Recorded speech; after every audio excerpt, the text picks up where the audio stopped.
Bonjour, bonjour à tous. Bonjour. Bienvenue à notre culte du mardi. Bienvenue à Ministère Bethesda. Bien-aimés, j'aimerais, pour notre 8e séance sur ce thème, l'amour de Dieu ou aimer son Dieu, j'aimerais rappeler à quelqu'un que le plus important, ce n'est pas ce que les gens pensent de toi. Peu importe la place que les gens te donneront, cette place ne peut pas déterminer à long terme ce que Dieu a prévu pour toi. Les gens peuvent te reléguer. Vous savez, il y a une merveilleuse histoire dans le livre des Juges où on parle d'un homme qu'on appelle Jephthé.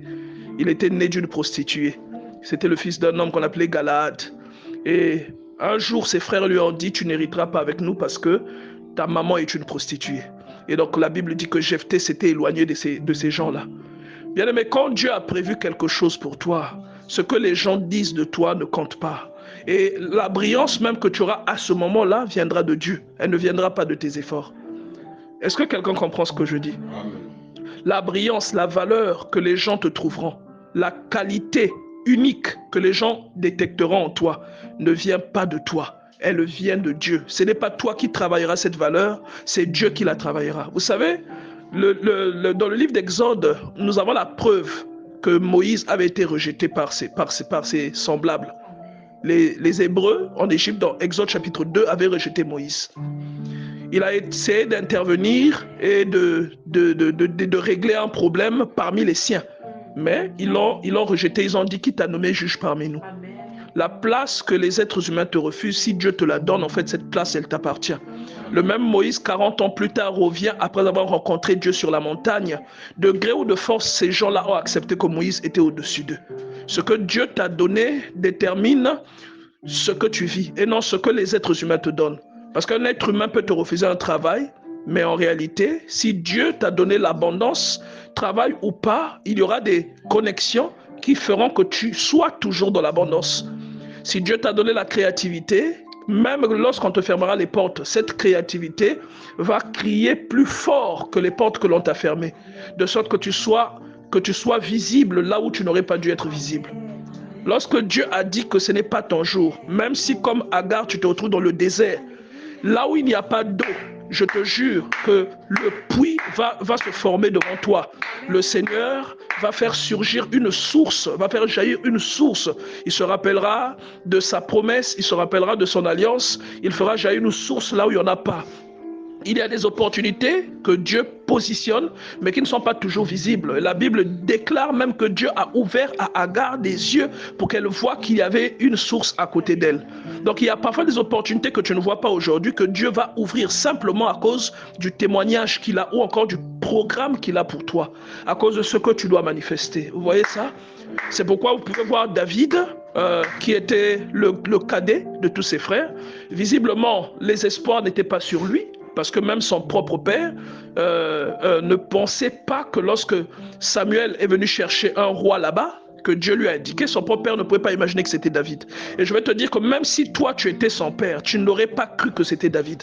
Parce qu'il y avait là des personnes qui avaient l'aspect qu'il faut, des personnes qui avaient le curriculum vitae qu'il faut. Ils avaient le CV. Est-ce que toi tu as le CV? Il y a des endroits où tu vas, où il y a des choses auxquelles tu aspires. On te demande, est-ce que tu as le CV? Est-ce que tu as le niveau pour faire ces choses-là? Il y a des projets que tu as, lorsque tu les racontes aux gens, les gens rigolent. Ils ne croient pas en tes projets. Mais c'est Dieu qui détient la vie de quelqu'un. Alléluia. C'est Dieu qui détient la vie de quelqu'un. Quel que soit ce que les êtres humains diront de toi, ce qui te démarquera, c'est ce que Dieu a dit de toi. Parce que la parole de Dieu est vivante. Et dans le livre d'Ésaïe, il nous dit que sa parole qui sort de sa bouche ne revient pas à lui sans avoir fait ce pourquoi elle est sortie. Donc, essaie de te souvenir de toutes les paroles que Dieu a prononcées sur ta vie. Je t'invite vraiment à te rappeler de toutes les paroles que Dieu a pu prononcer dans ta vie. Ce que Dieu a dit dans ta vie, bien-aimé dans le Seigneur, quelles que soient les conditions auxquelles tu es confronté, ce que Dieu a déclaré viendra. C'est pourquoi j'ai commencé ce message en te parlant de Jephthé. Dans le livre des Juges, on te raconte qu'il avait été chassé, quelle que soit l'origine honteuse que tu as. Lui, sa maman, c'était une prostituée. Mais la Bible dit que les fils d'Ammon leur ont fait la guerre. Et ce jour-là, ils se sont rappelés des qualités de Jephthé. Parce que là où tu vas, quel que soit le lieu où tu vas, tes grâces, regarde, on n'étouffe pas le soleil. Quelqu'un comprend ça? On ne peut pas cacher la lumière du soleil. Vous voyez? Le Seigneur Jésus dit que une ville qui est sur une montagne ne peut être cachée. Et il y a des gens ici que Dieu a pris, qu'il a déposés sur des montagnes. Vous êtes des villes lumineuses qui sont situées en hauteur. Parmi vous ici, il y a des personnes que Dieu a déposées sur des montagnes, quel que soit ce que les gens diront de vous. Ce que la nature vous a refusé, Dieu vous le donnera. En fait, vous l'avez déjà, Dieu vous l'a déjà donné. Vous comprenez ça? Dieu vous le donnera. L'amour le plus important dans votre vie, c'est l'amour que Dieu éprouve pour vous. Les mots les plus importants, les mots qui doivent avoir un impact dans votre vie, ce sont les mots que Dieu vous dit. Et quelqu'un va me dire, mais pasteur, mais Dieu m'a parlé quand? Peut-être que dans les rêves, il ne t'a pas parlé. Mais je te dis que dans la Bible, Dieu te parle tous les jours. Il y a le testament dans lequel Dieu te déclare toutes les paroles d'amour dont tu as besoin.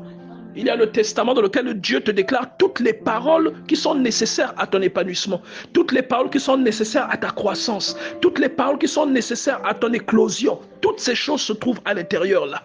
Et moi, c'est pourquoi je t'invite constamment à aller lire la Bible. Tu vas découvrir à quel point Dieu t'aime.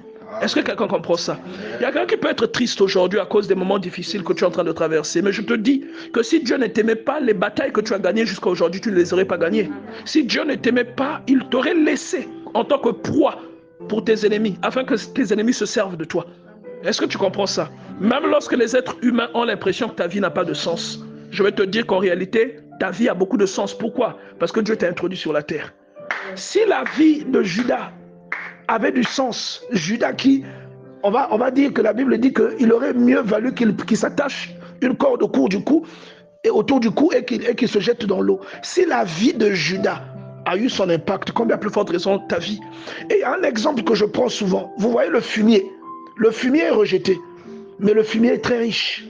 Il y a quelqu'un de rejeté ici parmi nous? Si tu es rejeté, il faut savoir que Dieu te compare à du fumier. Et c'est là où il y a du fumier, c'est pas là où il y a du béton, hein, pas là où il y a des carreaux, pas là où il y a je ne sais pas, il y a du bitume, là où c'est beau à voir, mais c'est là où il y a du fumier que les choses que vous plantez poussent avec beaucoup de, on va dire quoi, avec une très bonne croissance. Amen. Alléluia. Amen. Lève la main s'il te plaît si tu es avec moi. Donc j'aimerais que tu comprennes, que tu retiennes aujourd'hui que le fumier, même tes excréments ont un rôle. Même tes excréments ont un rôle. Vous avez vu cet ingénieur congolais qui a électrifié sa maison avec les excréments. En faisant une connexion avec le puisard. Non, la fosse septique, je crois. Vous voyez ça? Et il a électrifié chez lui. Donc, et il y a même des gens qui exploitent ce gaz-là, qui viennent des fosses septiques et qui préparent avec, qui arrivent à le domestiquer. Vous voyez? Donc, même tes excréments à l'intérieur de toi, la chose que tu négliges le plus. Quelqu'un comprend ça? J'ai envie de dire ça de manière brute. Même le caca a de la valeur, a une utilité. Combien à plus forte raison, toi qui es un esprit vivant dans un corps? Regarde tout l'amour que Dieu te porte. Est-ce que l'amour que Dieu accorde aux excréments est plus grand que l'amour qu'il t'accorde à toi? Parce qu'il confie aux excréments un rôle prépondérant. De fois, pour qu'il y ait une bonne récolte, il faut que les gens prennent les excréments et qu'ils les mettent là où ils vont jeter des semences. Mais combien à plus forte raison ta vie? Et j'aimerais que tu apprennes que ceux que Dieu aime sont très souvent persécutés. Amen. J'aimerais que tu apprennes que ceux qui ont Dieu en eux sont très souvent persécutés. Et le samedi, je t'ai parlé du Seigneur Jésus qui parle de ce que le monde l'a haï, lui. Est-ce qu'il y a quelqu'un qui est haï ici? Amen. Dieu te donne une leçon au travers de la vie du Seigneur Jésus, de comment le monde l'a haï. Mais l'amour de Dieu est plus important que tout l'amour du monde. C'est pourquoi, moi, personnellement, j'ai appris à regarder à ce que Dieu me montre. J'ai appris à écouter ce que Dieu dit de moi. Tu peux dire ce que tu veux de moi. Tu peux me qualifier tel que tu le veux. Mais moi, j'écouterai ce que Dieu dira de moi. Parce que c'est le plus déterminant dans ma vie. Et ce monsieur, Jephthé, n'a pas pris égard à la réputation de sa maman. Et il n'a pas eu égard à ce à quoi sa vie était réduite, mais il a regardé au potentiel que Dieu avait déposé dans sa vie. Amen. Amen. Est-ce que tu es avec moi? Amen. Il a eu égard au potentiel que Dieu avait déposé dans sa vie. Et ce potentiel-là, bien aimé, était riche. Et la Bible dit que les anciens de Galade et même d'Israël sont allés jusque là où il était pour aller le chercher. Il leur a dit, est-ce que tu peux devenir notre chef? Voilà quelqu'un qui avait été rejeté. Voilà quelqu'un qui avait été humilié, mais que Dieu aimait. Dieu l'aimait tellement et le lui rendait bien. Il aimait tellement Dieu qu'on dit qu'il a même offert sa fille à Dieu. Est-ce que quelqu'un comprend ça? L'amour de Dieu, dis à ton voisin, l'amour de Dieu est plus important que tout. Alléluia. Amen. Donc si vous lisez les détails de cette parole, dans Juge chapitre 11, au verset 1, la Bible dit, Jephthé le Galadite était un vaillant héros. C'est-à-dire que Dieu lui avait donné des qualités et vous voyez tout de suite que les qualités en question n'étaient pas reconnues par les gens de son entourage. Et il y a peut-être quelqu'un ici, tu es peut-être le grand frère de quelqu'un, tu es peut-être la grande sœur de quelqu'un, mais on ne reconnaît pas tes qualités. On ne reconnaît pas ta position. Il y a quelqu'un ici, Dieu t'a peut-être donné l'autorité sur ta famille, mais cette autorité-là n'est pas reconnue. Il y a peut-être quelqu'un, Dieu t'a appelé à servir dans un ministère, mais il y a des personnes de ce ministère qui ne reconnaissent pas ton autorité. J'aimerais te dire que toi, tu dois regarder à Dieu. Parce qu'une autorité s'accompagne toujours de certains éléments qui permettent à cette autorité d'être justifiée, qui permettent de valoriser l'autorité en question. Quelqu'un comprend ça? C'est-à-dire, ce que tu manifestes ne dépend pas de ce que les gens pensent, mais cela dépend de ce que Dieu t'a donné. Je ne sais pas si vous suivez ce que je veux dire. Amen. Ces gens-là, regardez, la Bible dit, la femme de Galade, lui, enfanta des fils, qui est devenu grand chasseur Jephthé, et lui dire, tu n'hériteras pas dans la maison de notre père, car tu es le fils d'une autre femme. Et Jephthé s'enfuit loin de ses frères, et il habita dans le pays de Tob. Des gens de Ria se rassemblèrent auprès de Jephthé, et ils faisaient avec lui des excursions. C'est-à-dire, quand vous avez de la lumière en vous, quel que soit le lieu où l'être humain vous placera, cette lumière sera reconnue. Cette lumière sera visible. Vous voyez ça? Quel que soit le temps que le morceau de diamant passe dans les roches, lorsque le chercheur d'or arrive, ou le chercheur de pierres précieuses, lorsqu'il voit le diamant ne perd pas sa valeur parce qu'il est resté longtemps enfoui dans un endroit boueux, parce qu'il est resté longtemps enfoui dans un endroit rocailleux. Amen. Ceux qui cherchent de l'or, même si vous savez que c'est dans la boue, autour parfois des rivières qu'ils prennent, qui sont en train de tamiser afin de trouver des pépites d'or. Donc ce n'est pas parce que cet or-là passe beaucoup de temps dans la boue, que cet or-là passe beaucoup de temps dans les marécages, que la valeur de l'or en question disparaît. Au contraire, parfois pour trouver de l'or, il faut aller dans les marécages. Et je vais vous poser une question. Qui a placé l'or dans le marécage? C'est Dieu. Alléluia. Amen. Je ne vous entends pas. Amen. Alléluia. Amen. C'est Dieu qui a placé l'or dans les marécages. Et je vais vous prendre un autre élément, une autre ressource, qui est une ressource très riche. Pour la plupart des êtres humains, cette ressource-là est indispensable parce qu'il y a des véhicules qui fonctionnent avec cette ressource. Cette ressource est capable de produire de l'électricité. Cette ressource est capable même de produire des instruments parce que le plastique vient de cette ressource. Et cette ressource, c'est ce qu'on appelle les hydrocarbures. Et je vous pose la question, pour trouver les hydrocarbures, est-ce que si vous allez quelque part, là à l'extérieur de la rue, vous allez trouver les hydrocarbures? Non. Vous devez aller dans les fonds des océans. Est-ce que quelqu'un comprend ça? Et regardez, quels sont les métiers qui sont les mieux rémunérés? Vous allez voir que parmi les métiers les mieux rémunérés, vous trouverez les métiers des personnes qui travaillent dans les hydrocarbures, qui travaillent dans la recherche du pétrole, qui travaillent dans le forage, dans le raffinage. Vous comprenez ça? Mais le pétrole, là, on va le chercher où? Dans les profondeurs marines. Est-ce que quelqu'un commence à faire une analogie avec sa propre vie? La négligence ou encore le rejet que vous subissez est un signe. Et je vous ai souvent dit que vous ne verrez pas beaucoup de personnes dans la Bible qui ont été élevées, mais qui n'ont pas été rejetées. Regardez la multitude de prophètes qu'il y avait autour du roi Akab. Lorsque Josaphat vient le visiter, on appelle les rois, il avait plusieurs, on appelle les prophètes, il en avait plusieurs. Mais quand Josaphat voit tous les prophètes là, il remarque quand même qu'il y a quelque chose qui ne va pas. Amen. Quelqu'un se rappelle de ça? Amen. Et il va demander au roi, est-ce qu'il n'y a pas un autre prophète par lequel nous pouvons écouter, nous pouvons entendre la voix de Dieu? Et le roi lui dit, il y a Michée. Amen. Mais en fait, je ne l'aime pas trop parce qu'il m'annonce toujours des choses qui ne me font pas plaisir. Est-ce que quelqu'un comprend cela? Amen. Il m'annonce toujours des choses qui ne me font pas plaisir. Vous voyez ça? Alors, si vous allez dans le premier livre des rois, au chapitre 22, à partir du verset 15, la Bible dit qu'on a appelé Michée, d'accord? Qu'on a appelé Michée. Bon, regardez, je vais vous lire ça depuis le verset 12. On dit, tous les prophètes prophétisaient de même en disant, monte à Ramoth en Galaad, tu auras du succès et l'Éternel te livrera entre les mains du roi.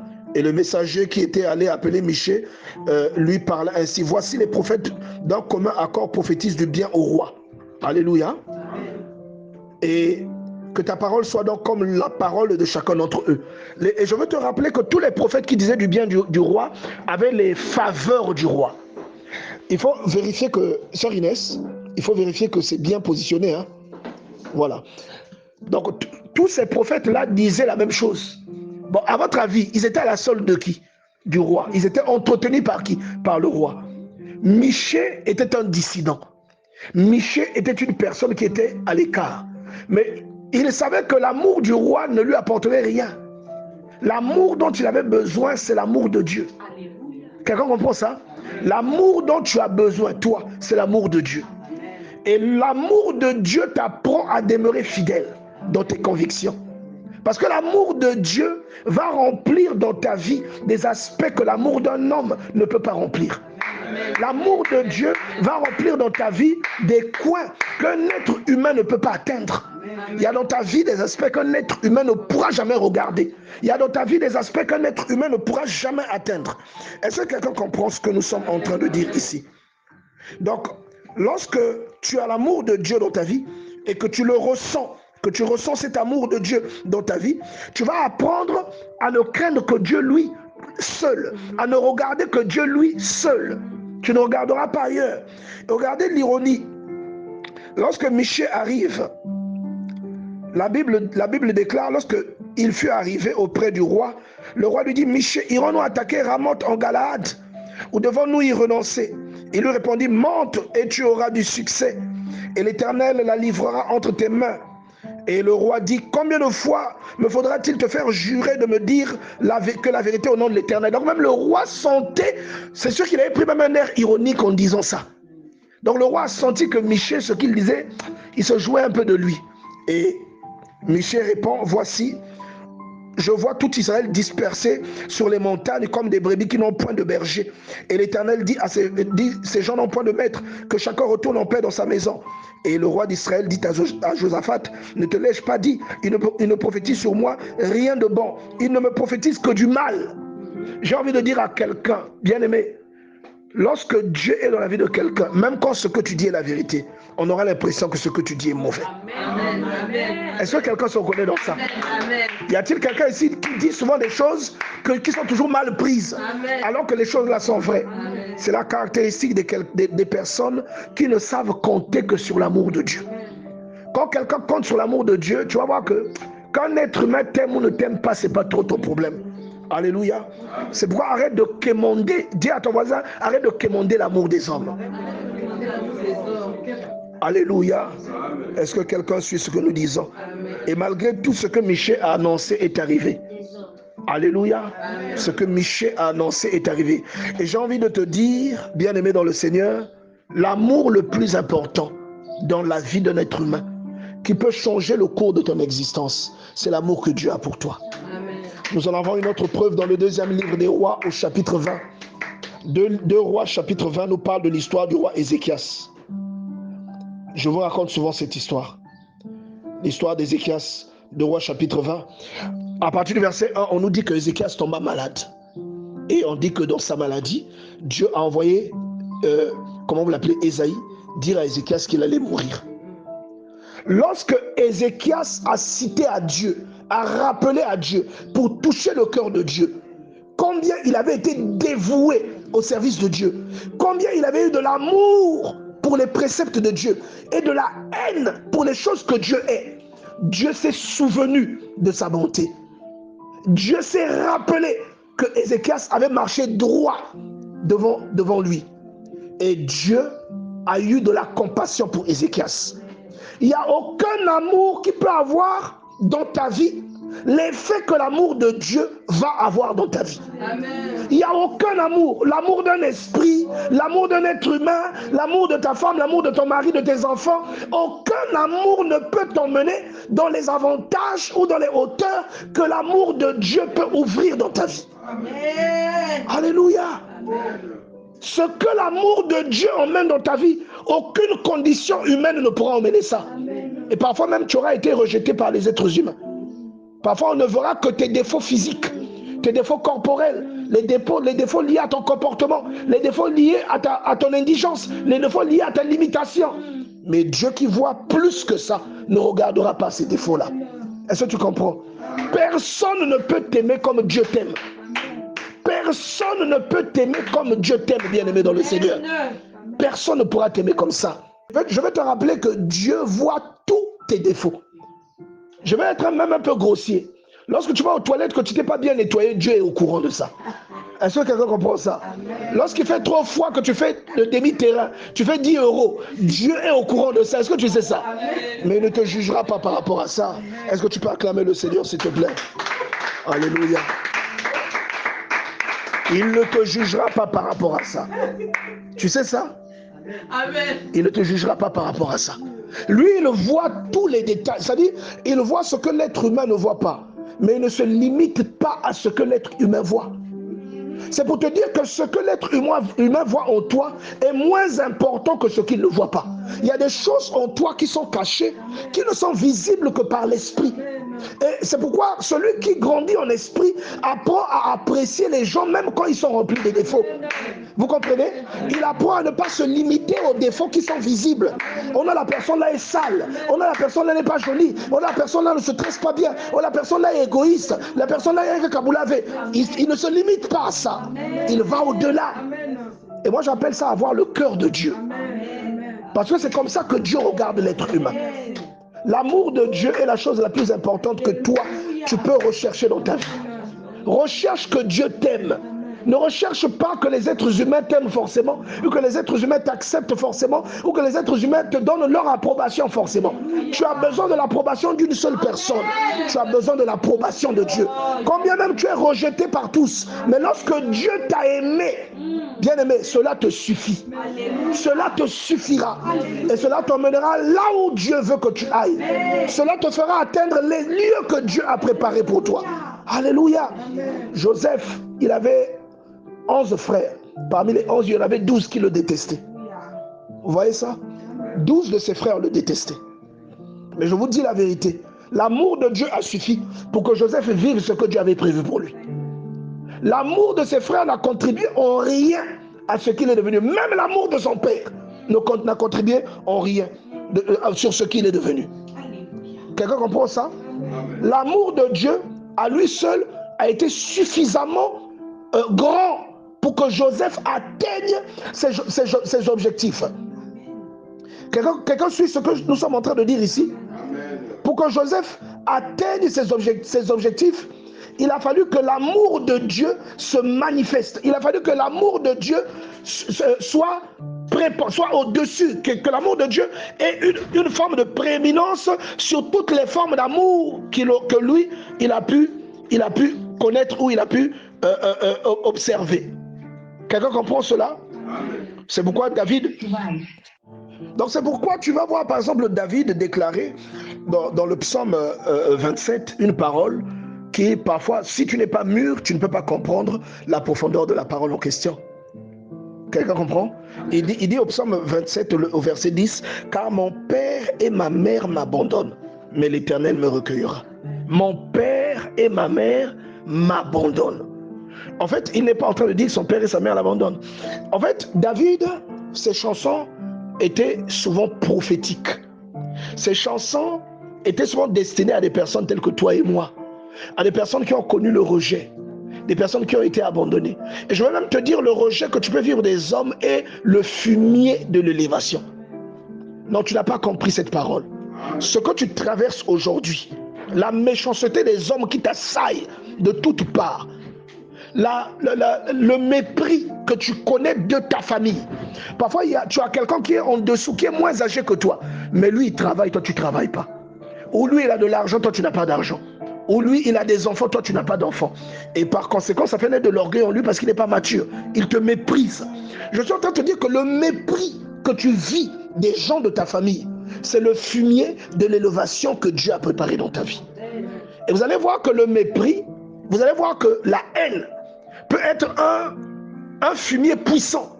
Les personnes les plus détestées dans la parole de Dieu, ce sont les personnes qui ont le témoignage le plus grand. Amen, amen. Alléluia.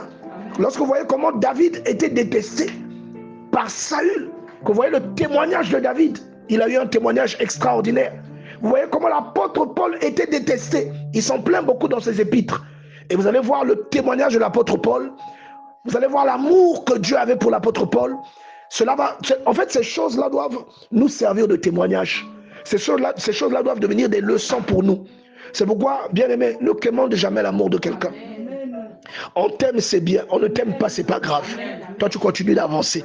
Le plus important, c'est que tu as un Père dans les cieux qui t'aime. Et son amour à lui est déterminant pour le reste de ta vie.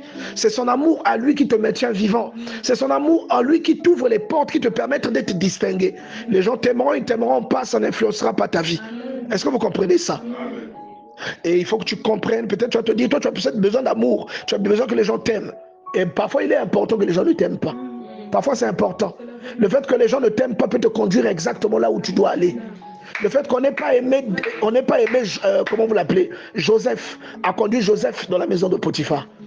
Le fait que la femme de Potiphar ait finalement détesté Joseph parce qu'il faisait l'avance auquel il n'accédait pas, a fini par envoyer Joseph dans la prison. Et or, il était important que Joseph soit dans la prison.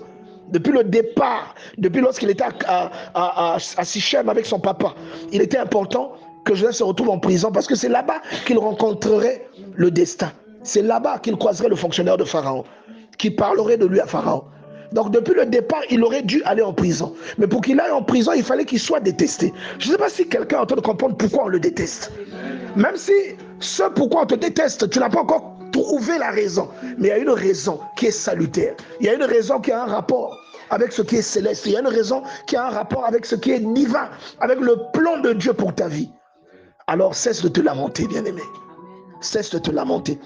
Il y a des choses beaucoup plus importantes que l'amour que l'on te refuse. Mais il n'y a rien qui sera plus important que l'amour que tu reçois de Dieu. Et l'amour que Dieu te donne va compenser tout le manque d'amour que tu as reçu dans ta vie. L'amour que Dieu te donne va compenser l'amour dont on t'a privé. L'amour que Dieu te donne va compenser parfois l'amour d'un parent qui t'a rejeté. L'amour que Dieu te donne va compenser parfois l'amour d'un parent qui a préféré d'autres personnes à toi.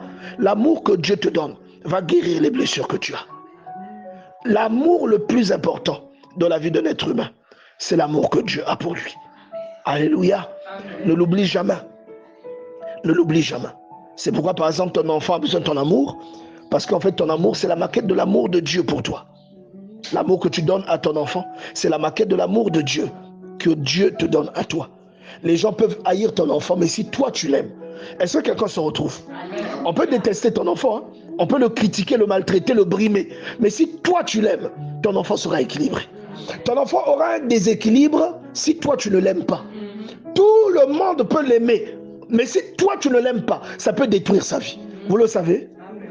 C'est pourquoi quand quelqu'un comprend que Dieu est aussi son Père, vous savez, j'ai l'habitude de dire, moi je dis souvent à mon papa, qui est mon meilleur ami, je lui dis souvent que, en fait, toi tu es mon géniteur, mon Père c'est Dieu. En fait, lui il est mon Père, mais dans la chair. Vous comprenez ça? Mais comme je ne suis qu'un esprit, en fait, lui il n'a fait que construire le corps dans lequel j'habite. Mais celui qui m'a engendré, c'est Dieu. Mais lui, il a tous les honneurs qui sont dus au Père.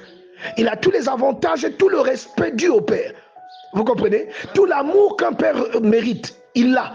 Mais le vrai Père, qui est aussi son Père à lui, c'est notre Père à tous les deux, c'est notre Père à nous tous qui sommes ici. Et ce Père-là, c'est Dieu. Il est important de fois que vous compreniez ça. Sœur Inès, votre papa, c'est ton géniteur. Tu comprends ça? Ton Père qui peut avoir une influence au-delà de toutes les influences qui peuvent entrer dans ta vie. Son nom, en fait, c'est Yahvé. Alléluia. Donc, celui qui est au-dessus de toutes les formes d'affection que tu pourras recevoir, celui qui est tout en haut. Son nom, c'est l'Éternel. En réalité, son nom, c'est l'Éternel. Alléluia. Donc, j'aimerais vraiment que Dieu nous aide à comprendre avec une profondeur telle que nous ne l'avons pas encore reçue. Mais qu'aujourd'hui, qu'il nous ouvre les yeux, qu'il nous fasse ressentir cette profondeur-là, qu'il nous fasse comprendre à la limite que l'être humain ou à la limite que l'intellect ne nous a pas encore permis, puisque ces choses-là, c'est avec l'esprit qu'on les comprend. Donc, il nous ouvre l'esprit afin que nous comprenions que l'amour le plus important, c'est l'amour que nous recevons de la part de Dieu. Est-ce que tu peux acclamer le Seigneur, s'il te plaît, pour cette parole? Donc, je suis vraiment reconnaissant à Dieu pour les merveilles qu'il est en train d'accomplir au milieu de nous, parce que tous tels que nous sommes ici, je suis persuadé que nous sommes sensibles à ce qui est en train de se passer chez certains d'entre nous. Et je vous garantis que peut-être qu'il y a des gens parmi nous qui sont en train de manifester des choses. Nous attendions pas ces choses-là. Nous ne nous attendions pas à ce que certaines personnes manifestent certaines choses. Mais ce qui est vrai, parmi les personnes elles-mêmes n'étaient pas convaincues qu'elles étaient censées manifester des choses. Mais pourtant, ces personnes avaient entendu Dieu le leur dire par personne interposée. Vous voyez, c'est un peu la moralité de ce message d'aujourd'hui. Le plus important, c'est ce que Dieu vous dit, ce que Dieu vous fait parvenir, ce que Dieu dit à quelqu'un de vous transmettre comme message. Les gens pourront vous critiquer par rapport à votre passé. Les gens pourront vous critiquer par rapport à votre comportement. Ils pourront même vous critiquer par rapport à ce qu'ils voient de vous ou à ce qu'ils savent de vous. Mais lorsque Dieu a donné un mandat, lorsque Dieu a donné un ordre, lorsqu'il vous a donné l'autorité requise, je vous dis que rien ne peut freiner ce que Dieu dépose en vous. Je vous dis la vérité. Vous savez, des fois, lorsque par exemple vous prenez une boisson gazeuse qui a été remuée, il est parfois mieux d'ouvrir le bouchon pour que la boisson, comme vous ouvrez que la mousse sort, si vous essayez de boucher, cette mousse va sortir avec de la pression, ça peut vous éclabousser. Donc des fois, il est mieux de laisser le champagne par exemple, il est mieux de laisser la mousse sortir librement que d'essayer de l'étouffer. Parce qu'elle va vraiment sortir avec pression, elle va vous salir. C'est souvent ce qui se passe dans la vie des personnes que l'on essaie d'éteindre. On a essayé d'éteindre Joseph. Regardez ce qui s'est produit. On a essayé d'éteindre David. Regardez ce qui s'est produit. Donc, ce que Dieu déclare attire l'opposition, mais cette opposition n'est rien d'autre que le fumier de la grâce ou le fumier de la lumière qui doit surgir et qui est appelé à éclairer. Est-ce que quelqu'un comprend ça? Il y a des gens parmi nous ici que le Seigneur a volontairement, que le Seigneur a explicitement et aux yeux de tous même, le Seigneur les a appelés à un témoignage, même des personnes qui n'ont jamais entendu. Quand on regarde, on dit, toi tu es appelé à faire ceci. Vous voyez vraiment qu'il y a une chose de Dieu qui vous convainc que cette chose-là est comme ça. Ce n'est pas un être humain qui a dit cette chose, mais c'est Dieu qui vous l'a fait connaître. Vous voyez, il est très difficile de recevoir l'approbation des hommes. Mais je pense que rechercher l'approbation des hommes, est une perte de temps. Parce que l'approbation des hommes n'ouvrira pas les portes que Dieu vous aura fermées. Mais l'approbation de Dieu ouvrira les portes que les hommes vous auront fermées. C'est pourquoi la priorité dans ce que nous sommes appelés à rechercher, c'est l'approbation de Dieu et non de celle des hommes. J'aime beaucoup cette parole de l'apôtre Paul qui dit que si je cherchais à plaire aux hommes, je ne serais pas prédicateur de l'évangile. Il connaissait quel était son objectif. Il savait quelle approbation avait de l'effet sur sa vie. Il savait ce qui était déterminant. À l'époque où il était pharisien et qu'il faisait arrêter les chrétiens, parfois il le faisait pour des raisons aussi religieuses, puisque la religion était liée à la politique. Donc des fois il le faisait pour monter en grade, pour avoir l'approbation, pour dire « Ah non, c'est un frère zélé ». Mais lorsque Dieu l'a appelé, il a regardé non pas ce qui plaît aux hommes, mais il a regardé à la vérité qui est unique et qui vient de Dieu seul. Et en obéissant à cette vérité, il savait à quoi il s'exposait. Il savait qu'il s'exposait au courroux des chefs religieux, au courroux des personnes qui étaient mal affermies. Il savait qu'il allait passer des moments difficiles. Regardez même quand il dit qu'il doit repartir à Jérusalem et que le Saint-Esprit révèle qu'il sera arrêté. Il y a des frères qui tentent de le dissuader, qui tentent de lui dire, si tu vas à Jérusalem, regarde comment on va te traiter. On prend sa ceinture, il prend la ceinture de Paul, il se lie les mains. Il sera traité comme ça, celui à qui appartient cette ceinture. Mais Paul leur dit, mais mes amis, pourquoi vous faites ça? Pourquoi vous voulez m'attrister, me décourager? Pourquoi? Dieu lui avait déjà dit que c'était sa voix. Est-ce que vous comprenez? Dieu lui avait déjà dit, il aurait pu rester caché. Et en restant caché, vivre seulement un jour de plus. Mais Dieu l'avait dit qu'il devait s'exposer. Il savait qu'il s'exposerait et qu'il serait maltraité, mais qu'en s'exposant, la volonté de Dieu s'accomplirait. Pourquoi? Parce que Dieu avait parlé. Parce que c'était la volonté de Dieu. C'est pourquoi aie confiance en ce que Dieu a dit de toi que tu es. Alléluia. Aie confiance en ce que, même ceux qui te regardent, ceux qui le reconnaissent de Dieu en toi, ils disent, toi tu as la vision. Ils disent, toi tu as un don de prophétie, toi tu as un don de libéralité, toi tu as un don de foi, toi tu as un don de prédication, toi tu as un don de... Faites confiance dans le témoignage que Dieu inspire autour de vous.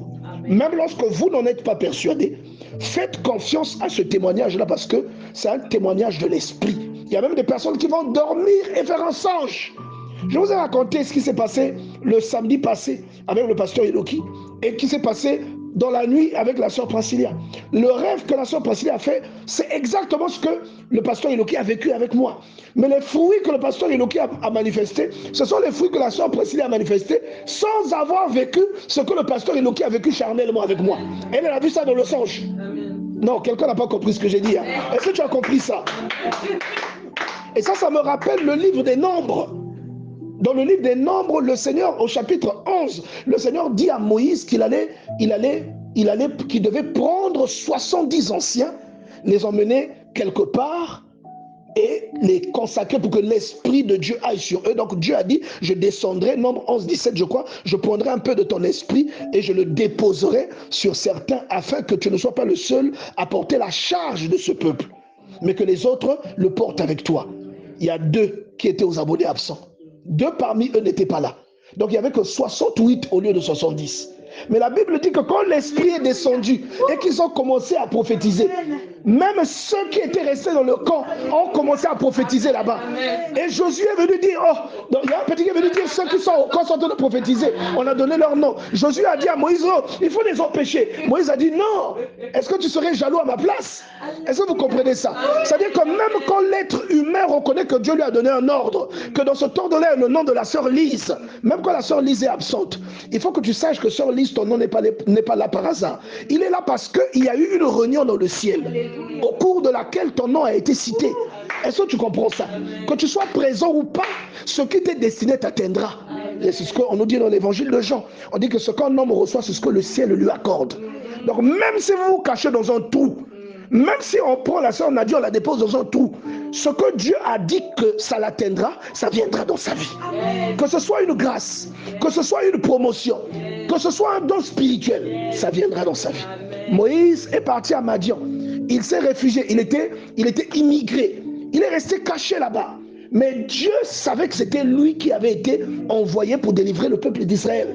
Un jour, ce n'était pas l'unique fois que Moïse paissait les troupeaux de Jéthro. Hein. Mais ce jour-là qu'il est parti jusqu'à Horeb. C'était le jour que Dieu avait établi. Les gars, Moïse n'avait pas jeûné. Hein. Est-ce que quelqu'un s'est déjà rendu compte de ça? Parce que toi, pour ressusciter les morts, tu vas jeûner. Lui, il n'avait pas jeûné. Il est arrivé, se retrouver devant le buisson. Dieu avait préparé ces choses-là pour lui. Que les gens aient été d'accord ou pas, ces choses-là étaient pour lui.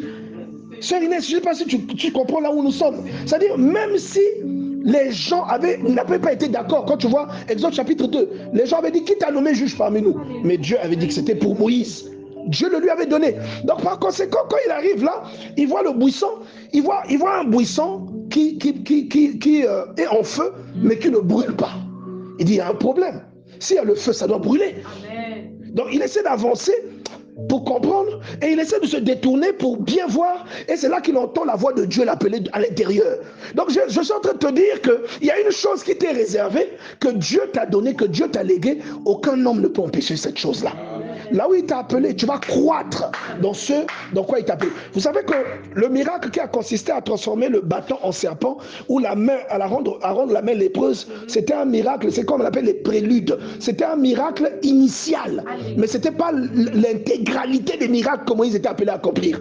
Est-ce que vous vous rendez compte que Moïse a fendu la mer? Est-ce que vous vous rendez compte que Moïse a vaincu les Amalécites parce qu'il a levé les mains? Il a rendu son armée plus forte. C'est-à-dire l'armée céleste a participé au combat tant que la main de Moïse était élevée. La Bible dit que quand les mains tombaient, Amalek était plus fort qu'Israël. Mais quand les mains de Moïse étaient élevées, à un moment il était fatigué, les mains sont tombées. Amalek a commencé à battre Israël. Hur et Aaron ont tenu chacun la main de Moïse pour les maintenir élevés. Pourquoi? Pour que l'armée céleste continue d'avoir le feu vert. Que l'armée céleste continue d'intervenir. Est-ce que quelqu'un comprend ça? Je suis en train de te dire qu'il y a des choses qui ne dépendent ni de toi ni de moi, ni de comment les gens t'aiment, ni de comment les gens te détestent. Ça dépend seulement de comment Dieu t'aime, de ce que Dieu a choisi pour toi. Il y a même des révélations, il y a même des choses, comment tu es orienté, des choses que tu peux être emmené à dire, des choses que tu peux être emmené à comprendre, qui ne sont pas le résultat du travail que d'autres personnes ont besoin de faire. Parce que toi, c'est ton lot. Toi, c'est ton don. C'est ça, c'est ce à quoi Dieu t'a appelé. C'est la chose que Dieu t'a réservée. Est-ce que tu comprends? Et comme je vous l'ai souvent dit, c'est derrière ce que Dieu vous accorde que ce qui est à vous, que ce qui doit vous emmener en haut vous parvient. C'est derrière ce que Dieu vous donne, c'est derrière l'entretien de ce que Dieu vous donne, que ce qui doit vous hisser vous parvient. Si Dieu vous a donné de prier pour des gens, c'est en priant pour des gens que ce qui doit vous hisser vous parviendra. Et vous serez hissé. La Bible dit que celui qui arrose sera arrosé, l'âme bienfaisante sera rassasiée. D'accord? Donc je vous dis, ne vous préoccupez pas de comment un tel m'aime, comment un tel ne m'aime pas. Préoccupez-vous de comment Dieu vous aime. Préoccupez-vous de ce que Dieu a réservé pour vous. La chose la plus importante dans la vie de quelqu'un, c'est la parole que Dieu prononce sur la vie de cette personne-là. Lorsque Jésus dit à Pierre, sur cette pierre je bâtirai mon église, toute l'onction qui est venue sur la vie de Pierre ne dépendait pas de Pierre. Ça ne dépendait pas du nombre de jeûnes que Pierre faisait. Ça dépendait de ce que Jésus avait déclaré sur Pierre. Ça dépendait de ce que Jésus avait dit sur quand est en train de comprendre cette parole.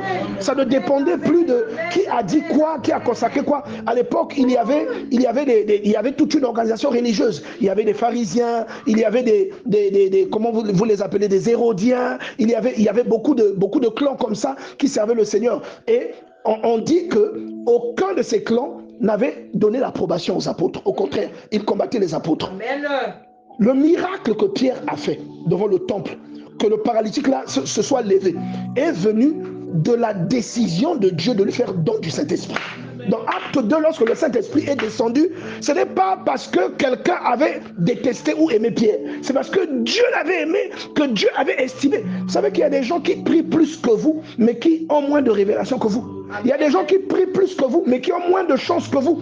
Il y a des gens qui prient plus que vous, mais qui ont moins d'onction que vous. Pourquoi? Parce que dans l'onction que quelqu'un manifeste, il y a ce que Dieu décide que cette personne doit manifester. Quelqu'un comprend ça?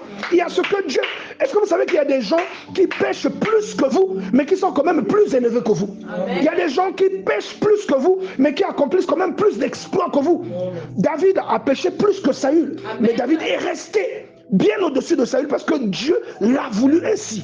Et je suis en train de dire que ce qui doit te préoccuper, ce n'est pas ce que les hommes vont penser de toi, ce n'est pas ce que les hommes vont dire de toi, ce n'est pas ce que les hommes vont ressentir sur toi, mais ce que Dieu va ressentir à ton égard, de ce que Dieu va déclarer sur toi. Ce n'est pas ce que les gens diront sur tes enfants. Ce n'est pas ça qui compte, ce que les gens diront sur tes enfants. On pourra les traiter de losers, de bâtards, de tout ce que vous voulez. Mais la vérité de ce que sont tes enfants, c'est ce que Dieu dit que tes enfants sont. Ce sont les fruits que tu vois tes enfants manifester. Alléluia. Donne-moi amen s'il te plaît. C'est ce que tes enfants manifestent à cause de l'amour que Dieu leur porte. C'est ça que tes enfants deviennent. Et tu vas voir que tu le veux ou non, comme on dit vouloir ou pas, les enfants migreront progressivement vers le destin que Dieu a réservé pour eux. Vous avez remarqué, je fais souvent des témoignages en prenant mon exemple ou les exemples de ceux qui sont proches de moi, parce que ce sont les témoignages immédiats. Puisque si on prend toujours les témoignages de la Bible, on va dire c'est les temps bibliques. Mais je veux prendre nos témoignages. Je vous parle souvent parfois de la méchanceté des êtres humains. Je vous parle souvent parfois des paroles de condamnation que certains d'entre nous ont reçues. Mais que malgré ce qui se disait, malgré ce qui a été dit, Dieu avait déjà prononcé des paroles et ce sont ces paroles-là qui se sont accomplies. Amen. Je vous ai parlé le samedi passé de la bénédiction que Dieu avait donnée aux enfants de Noé. Qui se rappelle de ça? Je vous ai parlé de la bénédiction que Dieu a donnée aux enfants de Noé, à Noé et à sa famille. Et vous allez voir que lorsque le fils de Noé, son fils cadet, Cam, lorsque il commet cette erreur à l'encontre de son père, il voit que son père était nu, mais au lieu de le dire, au lieu de le garder, il va appeler ses frères.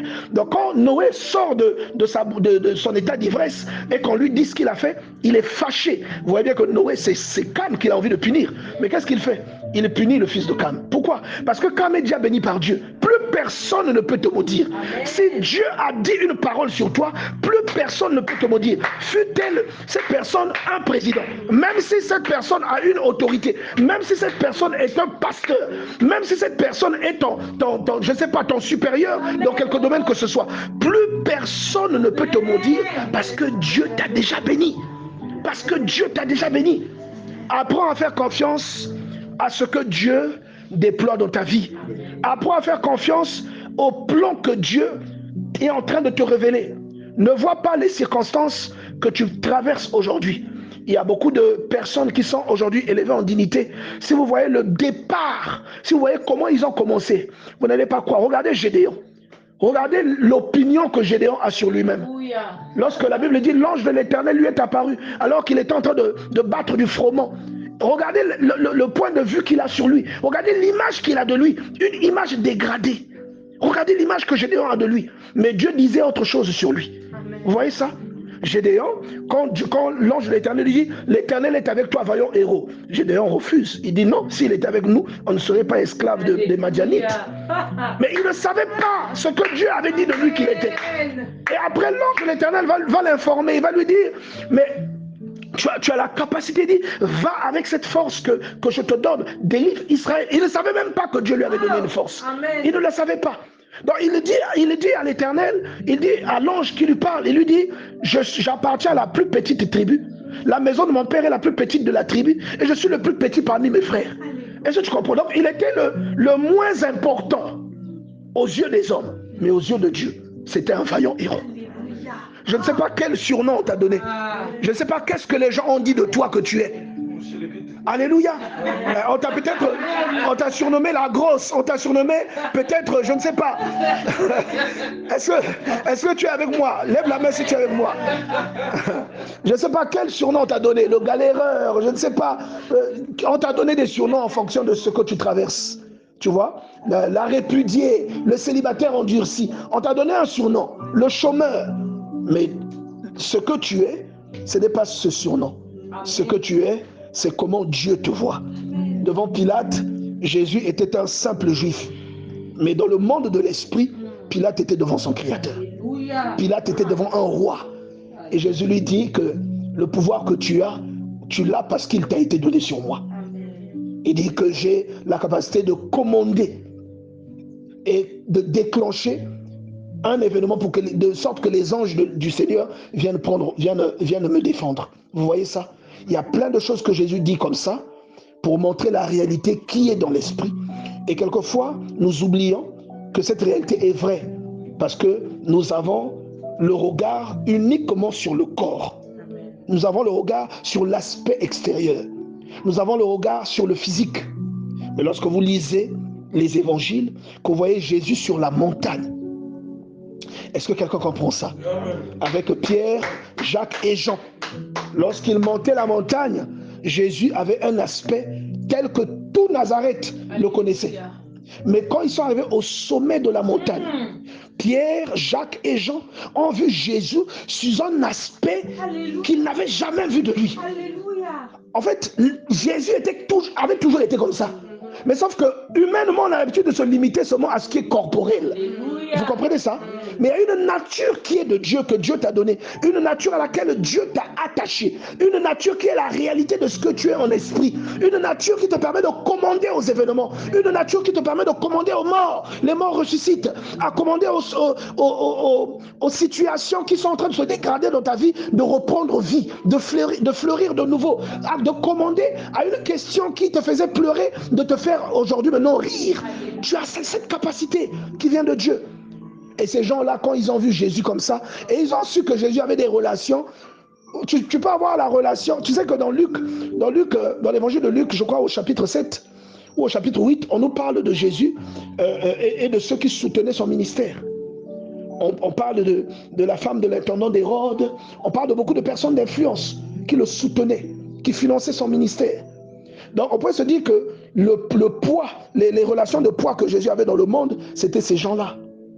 Mais quand vous lisez ce passage sur la montagne, vous vous rendez compte qu'en réalité, Jésus avait des relations plus que des relations humaines. Les disciples le voient avec qui? Avec Élie d'un côté et Moïse de l'autre. Bon, si toi tu as des relations comme ça, qui peut t'emmerder? Tu comprends? Donc peut-être toi là où tu es, il y a quelqu'un qui se moque de toi parce que ces gens sont fermés. Mais celui qui connaît ta valeur, il connaît tes relations. Amen. Et c'est que la première relation que tu as, c'est Dieu. La relation à laquelle on ne refuse rien. La sœur précédente nous a parlé de l'anneau qui est attaché. Pourquoi faites-vous cela? Le maître en a besoin. Amen. On ne lui refuse jamais rien. C'est pareil pour la Sainte Seine. Il dit, allez à tel endroit, vous voyez, entrez dans telle ruelle, telle maison. Dites que le maître demande que tu lui prépares le lieu pour la fête. Ils ne se connaissaient pas.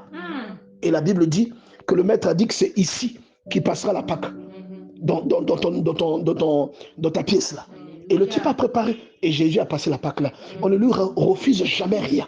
C'est pourquoi quand il est avec toi, rien ne te sera refusé.